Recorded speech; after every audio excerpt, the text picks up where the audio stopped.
Are you an emergency responder? Well, you might be. When we think of an emergency responder, we think of ambulance and the paramedics and the fire department and the police. People you call in an emergency when there is an emergency, and they know that their job is to help in said emergency. If you create widgets or do something that's relatively tame, no one's going to call you at 3 a.m. and say, "Oh my God, I need a wooden spoon. And I know you make wooden spoons. Can I please have a wooden spoon? Oh my God." There are a lot of jobs and careers and functions that create, whether it's services or products, that aren't really of the emergency nature. And then there are services or functions that do have an emergency aspect of them or to them. If you're coaching someone on mapping out their time, energy, and resources or their goals, there may be some slightly emergency moments, but for the most part, it's going to go according to a plan with a lot of forethought and so forth. If you coach someone on relationships and dating, well, then you're getting into territory that might involve a bit more emergency stuff.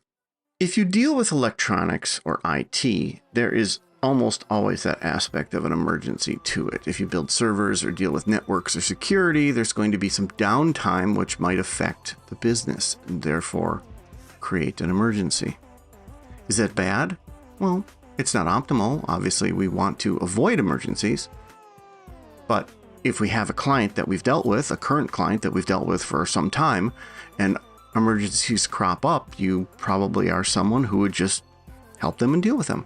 Okay, well, you've been a client for 10 years and I've made things as stable as possible, but things come up. Of course, I'll do the best I can to help you through this difficult time. And hopefully your track record is one of a lot of stability. And if you apply a lot of stability to something instead of bandages, you get very little emergency and downtime.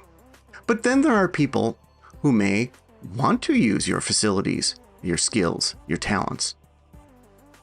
And those people may want to make you emergency responders. When you call the fire department to your house because it's on fire, you may not have ever dealt with these firemen before. They don't know you from Adam, as they say, but they will come and they will do the best they can to help you in an emergency with no warning whatsoever, because that's their job and that's what they get paid for. If someone contacts you with no previous connection to you, has never paid you, also doesn't know you from Adam, and expects you to respond to an emergency without any kind of established relationship, they are making you an emergency responder.